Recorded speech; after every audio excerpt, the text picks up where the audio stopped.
Sometimes from X or Twitter, you'll be receiving email notifications about the performance of your post from the previous week.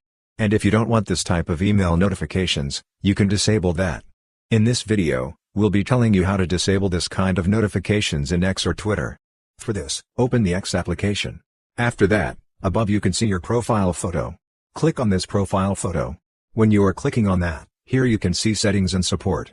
Click on Settings and Support, and here you can see Settings and Privacy.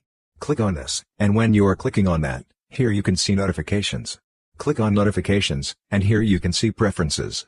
Click on Preferences, and here you can see Email Notifications. Select this, and when you are clicking on that, here, if you want to disable every notification in your email, you can turn off this. Or if you want to disable only this performance notification, you can turn on this, and after that here you can see from your network. And under that, you can see update about performance of your post. When you are clicking on that here, you can see sometimes it will be selected weekly. That is why you are getting these notifications. If you don't want that kind of notifications, click on off. After this, you will not get this kind of notifications. So this way you can easily disable these notifications. Hope this video was helpful for you. If you find it helpful, consider subscribing. See you in the next video.